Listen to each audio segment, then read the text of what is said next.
समय में नेता सुभाष चंद्र बोस जी थे, जिन्होंने नारा दिया था तुम मुझे खून दो मैं तुम्हें आजादी दूंगा। और एक समय में आज के नेता है जो कहते हैं तुम मुझे वोट दो मैं 8500 टका दूंगा। और जिन ममता बनर्जी को ये मैडम कह रही है कि उनको होना चाहिए था, उन्होंने कहा 7 बजे के बाद महिला बाहर ना निकले। अगर उनका बलात्कार होता है तो जिम्मेदार खुद होंगी, छोटे कपड़े पहनती हैं इसलिए होता है। और बलात्कार अगर हो जाता है तो उसके बाद मैं तुम्हें 10 लाख रुपए दूंगी। इंसाफ तो दूर की बात है, इंसाफ मिले ना मिले 10 लाख मिलेगा। क्या कर दिया इन्होंने, सारे इनके आतंकवादी सारे इनके भी मिलेंगे, गोल टोपी वाले, इनके अलग ही पहचान है। छोटे भाई का पजामा, बड़े भाई का कुर्ता।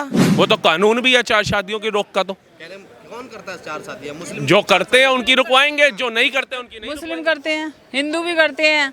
अब मैं हिंदू हूँ, मैंने मुसलमान से शादी करनी तो मैंने हिंदू धर्म हटा दिया ना यार। हाँ?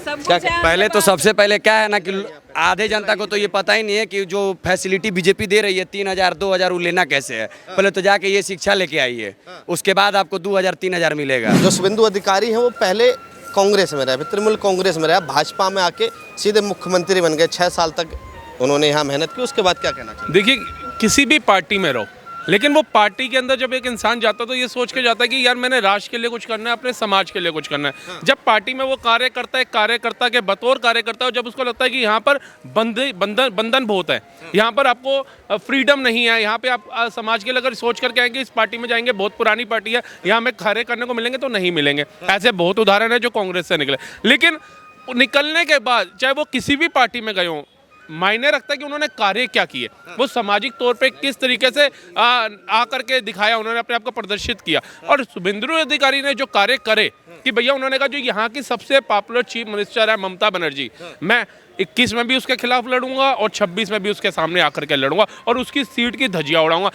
21 में भी उड़ाई थी और आज भी उड़ाई। और आज जिस गद्दी पे वो बैठने जा रहे हैं वो बंगाल की गद्दी, जिसको अगर हमें जहाँ तक लग रहा था कि पश्चिम बंगाल को बांग्लादेश बना दिया जाएगा जिस तरीके से वहाँ की स्थितियाँ थी, लेकिन जनता एकजुट हुई। हिंदू जगह, हिंदू बटा नहीं, हिंदू अब कटेगा नहीं, हिंदू एक रहेगा और हिंदू सेव रहेगा। जैसा कि शुभेंदु अधिकारी का मैं एक बयान सुन रहा था कि कैसे जो उनके पीए की हत्या कर दी गई, उसकी धर्मपत्नी जब रो रही थी तो उन्होंने एक चीज़ बोली कि मेरा नाम बदलना, मैं हिंदू धर्म छोड़ दूंगा, मैं पार्टी छोड़ दूंगा अगर मैंने बदला ना लिया तो। और हमें आज की डेट में जो ऐसे राज्य हैं जो पीसफुल नहीं है, वहाँ पर योगी आदित्यनाथ जैसे ही हमारे को मुख्यमंत्री चाहिए। और जिस तरीके से इन्होंने अपनी विचारधारा उत्पन्न करी है, प्रकट करी है, ऐसे ही मुख्यमंत्री चाहिए जो दुष्टों को, जो दंगइयों को, जो गुंडों को उनकी भाषा में जवाब देना जानते हो। अगर मुख्यमंत्री चाहे शुभेंदु अधिकारी बन जाए, मगर जनता के बीच जो मुख्यमंत्री रहेगा वो ममता बनर्जी, क्योंकि उन्होंने इस्तीफा नहीं दिया।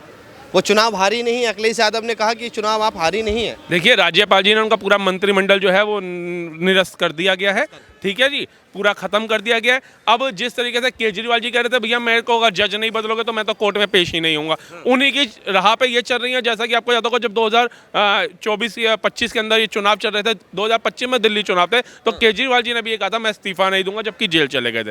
वो जेल गए थे तो इस्तीफा नहीं दिया, इनको लगा कि मैं हार गई हूँ तो मैं इस्तीफा नहीं दूंगी। तो ये तो संविधान के कौन से पेज पे, कौन से पन्ने पे लिखा है? मैं जानना चाहता हूँ कि एक मुख्यमंत्री अगर हार जाता है, एक विधायक अगर हार जाता है तो वो अपनी कुर्सी से इस्तीफा नहीं देगा। ये किस संविधान में लिखा है? हाईजैक हुआ है, 100 सीटों जो हैं वो हाईजैक हुए, उन पर घोटालेबाजी हुई है। ज्ञानेश्वर कुमार मिले हुए थे भाजपा से। राहुल गांधी ने कहा दिल्ली हरियाणा का चुनाव हाईजैक। सर, हवाई हाईजैक हुआ था 1978 के अंदर, जब इंदिरा गांधी जी धांधली करती पकड़ी गई थी, उन्हें जेल हुई थी 1978 के अंदर, और उनके 2 कार्यकर्ता थे जिन्होंने भारतीय विमान को हाईजैक कर लिया था और बोला था कि इंदिरा गांधी को रिहा करो नहीं तो हम हाईजैक नहीं छोड़ेंगे। और उसके बाद जब इंदिरा गांधी बाहर आती हैं जेल से, उन दोनों भोलानाथ पांडे और देवेंद्र पांडे, गूगल करके देखना, इन दोनों को विधायकी का टिकट दिया और ये टिकट जीत गए। ये थी तानाशाही, ये थी लोकतंत्र की हत्या, ये थी संविधान की हत्या कि धांधली करती इंदिरा गांधी पकड़ी गई। इलाहाबाद हाईकोर्ट ने 7 साल का सेंशन लगाया। उसके बाद भी उनके कार्यकर्ताओं की गुंडाई ऐसी थी उस कार्यकाल में कि हवाई जहाज को हैक कर लेते। और आज के गुंडों की ऐसी वहां पे बंगाल में चल रही है कि अगर वो विकास के दम पे नहीं जीत पाए, चुनाव के बल पे नहीं जीत पाए, जनता का दिल जीत कर नहीं जीत पाए, तो उन्होंने निर्मम हत्याएं करनी शुरू कर दी। जैसा कि अभी हाल ही में हमने देखा 2-3 दिन पहले कैसे शुभेंदु अधिकारी के जो खास थे, पीए थे, जो उनकी निर्मम हत्या कर दी गोली मार करके। तृणमूल कांग्रेस के भी तो 2 कार्यकर्ता उसमें गए हैं। क्या नाम है आपका? जी, मेरा नाम अंकुर गुप्ता है। अंकुर गुप्ता जी। क्या कहेंगे, आज ममता बनर्जी हार गई और शुभेंदु अधिकारी मुख्यमंत्री बन गए? ये तो बहुत ही अच्छी बात है भारतीय जनता पार्टी के लिए, क्योंकि जो अच्छी बात है जी, जो अराजकता का माहौल वहाँ पर उन्होंने बना रखा था, मर्डर, लूट खसोट और एक पक्ष को दबाने का। तो और उन्होंने एक और काम किया था कि बांग्लादेशियों को वहाँ रोहिणियों को बसाने का, जिनको मकान दिया, राशन दिया, ज़मीन दी, रहो और यहाँ उपद्रव करो और टीएमसी को वोट करो। वो आज सारा उनका किला ध्वस्त हुआ है, किला ध्वस्त हो गया, पूरी तरीके से ध्वस्त हुआ है। बीजेपी सरकार बनी है और बहुत जल्द आपको वहाँ बुलडोजर चलता योगी मॉडल दिखाई पड़ेगा, योगी मॉडल दिखाई पक्का 101%। योगी अखिलेश यादव गए वहाँ पर, उन्होंने हरी चद्दर पहनाई, ममता बनर्जी को कहा ये आप हारी नहीं हैं, ये सफलता है आपकी। कई लोग कह रहे हैं आंदोलन कर रही है ममता बनर्जी इस्तीफा ना देके। देखिए पूरे चुनाव में है अखिलेश यादव जी नजर नहीं आए ममता दीदी के साथ के अंदर। ना ममता दीदी ने अखिलेश भैया को पुकारा, ना सोनिया गांधी को पुकारा, ना राहुल गांधी को पुकारा, ना केजरीवाल को पुकारा। जो दूसरे चरण के चुनाव थे उसमें केजरीवाल जी वहां गए प्रचार करने। राहुल गांधी जी जो चुनाव का रिजल्ट आया ओमान में घूम रहे थे और अखिलेश यादव घर के अंदर से मैया खा रहे थे। लेकिन जब उन्होंने देखा भैया यहाँ तो हिंदू एक हो गया, 93% वोटिंग हो गई है और हिंदुओं ने अपनी ताकत दिखा दी और ममता बनर्जी को भगा दिया है, तब अखिलेश यादव को समझ में आ गया कि भैया जी अब तो चुनाव है 2027 में, हम तो अब 85 तो टकाटक नहीं दे पाएंगे। क्योंकि एक समय में नेता सुभाष चंद्र बोस जी थे जिन्होंने नारा दिया था तुम मुझे खून दो मैं तुम्हें आजादी दूंगा, और एक समय में आज के नेता है जो कहते हैं तुम मुझे वोट दो मैं 8500 टकाटक दूंगा। तो ये 8500 टकाटक देने वाले जो नेता हैं ये कभी कार्य करेंगे लोगों के लिए? इनके कार्यकाल में दिल्ली जल रही थी, यूपी जल रहा था, गुवाहाटी जल रहा था, पंजाब जल रहा था, महाराष्ट्र जल रहा था। महिला को हराने के लिए पूरी भाजपा उतर गई, एक केंद्र वर्सेस राज्य हो गया। भैया जी अगर महिला सूर्पनखा की भूमिका में आएगी तो उसके सूर्पनखा कह रहे हैं, माँ दुर्गा का रूप। कौन? ममता तू खा तो नाक कटवाती है। कटवाई नहीं बंगाल के लोगों की, यहाँ दुर्गा बंगाल के अंदर दुर्गा बनना चाहिए, दुर्गा काली किनको? ममता बनर्जी एक सेकंड बनना चाहिए था। चाहिए था ना, हाँ। क्वेश्चन मार्क आ गया यहाँ। लेकिन उन्होंने अच्छा ममता बनर्जी जो अब चुनाव हारी वो कह रही है हम इस्तीफा नहीं देंगे, शुभेंदु अधिकारी मुख्यमंत्री बनेंगे, अब कल शपथ लेंगे, क्या कहेंगे आप? हमारे हिसाब से तो उन्हीं को ही रहना चाहिए, ममता जी को ही रहना चाहिए। ये चुनाव हाईजैक हुआ है, चोरी हुआ है, क्या बीजेपी ने घोटाला किया है? हाँ होता ही हो, तो शुरू से ही ऐसे ही चल रहा है घोटाला, शुरू से ही चल रहा है। कैसे करते हैं घोटाला? अब ये तो हम नहीं बता सकते कैसे करते हैं भाई, इनकी राजनीति इन्हीं को पता आएगा, हमें क्या पता। क्या ईवीएम हैक हो जाती है?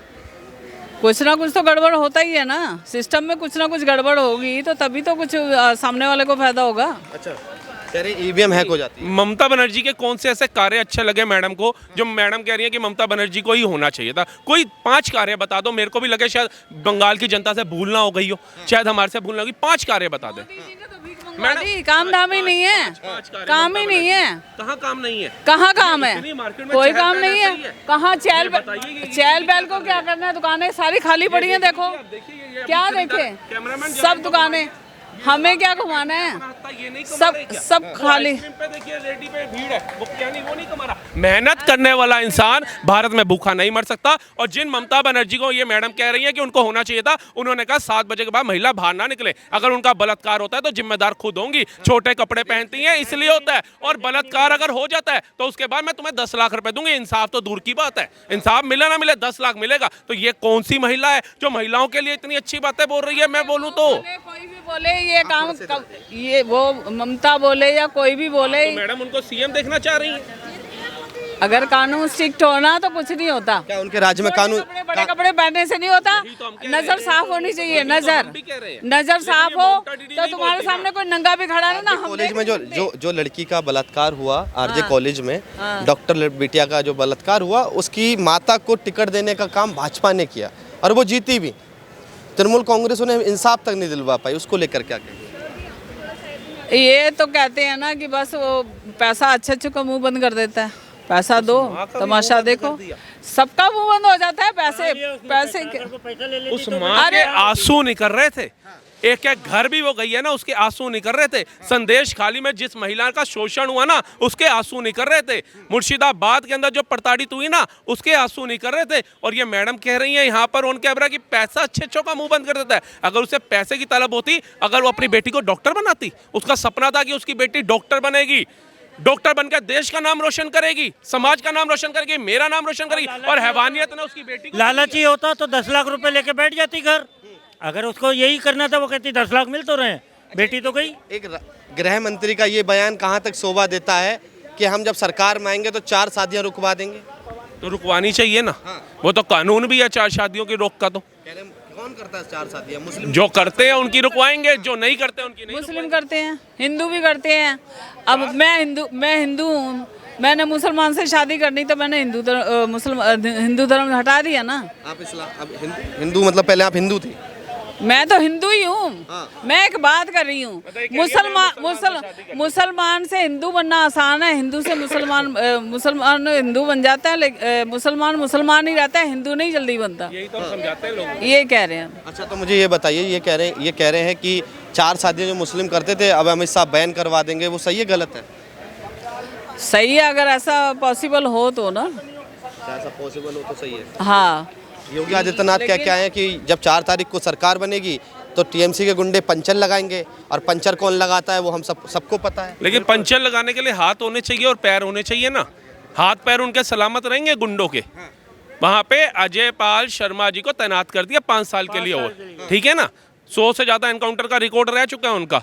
अब मुझे लगता है डबल सेंचुरी बंगाल में जाकर के वो लगाने वाले हैं, क्योंकि गुंडों की तादाद जो है ना, वो 2.5 लाख सैन्य अधिकारी जो खड़े हैं ना, उनकी भी शर्म नहीं कर रही है, ठीक है ना। तो ऐसे लोगों के तो पटापट होने चाहिए। हम तो कहते हैं बुलडोजर चलना चाहिए। माता जी पीछे से पूछ रही हैं कि दिल्ली में 2,500 नहीं दिए, बंगाल में 3,000 रुपए देने का वादा करके आए। मेरे को एक बात बताइए, उनके पास आधार कार्ड, पैन कार्ड, इधर वोटर ID कार्ड, आइए, थोड़ा इधर आइए। तबे तो लेंगे 3,000। हाँ? सब क्या कुछ है। पहले तो सबसे पहले क्या है ना कि आधे जनता को तो ये पता ही नहीं है कि जो फैसिलिटी बीजेपी दे रही है 3,000 2,000 वो लेना कैसे है। पहले तो जाके ये शिक्षा लेके आइए, उसके बाद आपको 2,000 3,000 मिलेगा। तो ज्ञान की बहुत अभाव है भारत में। क्या बातें कर रहा है भाई, 15-15 लाख तो आए नहीं है। तो अभी दीदी बोली है कि किसी मुल्ला से शादी वादी की है ना, मेरी बहन मुल्ला से शादी नहीं करती है, करेगी तो बीच से फाड़ देंगे। अच्छा, मुझे जो अपनी माँ पे चढ़े, जो अपनी बहन पे चढ़े, जो अपनी बेटी पे चढ़े, वैसा घर में अपनी बेटी भी आएंगे। अच्छा, मुझे ये जो बताइए, हलाला करे और दूसरे के साथ सुलाए, बच्चा पैदा नहीं है तब हलाला करे, हम वैसे घर में अपनी बेटी भी आएंगे, 10 जगह मुंह मरवाए। क्या बात कर रहे हैं? अम्मी जान, खाला जान, बाजी जान, काकी जान, सारे दिन की जान होती है, हलाला भी उनके साथ ही कर लेंगे। आप अपनी ये अपनी नफरत बेटी है आपके दिल पूरी नफरत है। गोल टोपी, ऊंचा पजामा, लंबी दाढ़ी, नफरत है जी हमें। और बताओ क्या है देश के लिए? तो क्या कर दिया इन्होंने? सारे इनके आतंकवादी सारे इनके में मिलेंगे, गोल टोपी वाले। इनकी अलग ही पहचान है, छोटे भाई का पजामा, बड़े भाई का कुर्ता। नफरत ऐसी बातें कर रहे हैं आप। कैसी बातें कर रहे हैं आप न्यूज वाले हैं ना, आपको नहीं पता कि लव जिहाद के चक्कर में कितना महिला मर रही है, और सब मर रही है इन लोग जैसे। बंगाल में बजरंग दल इसको रोकता है तो बजरंग दल को गुंडा बताया जाता है। मरे, आपकी बेटी मरेगी, यहाँ जितने भी हिंदू है सब मर जाए। मेरे घर की बेटी भाई, अगर हमारी हिंदू बहन बेटी को लव जिहाद में फंसाएंगे तो हम गुंडे हैं।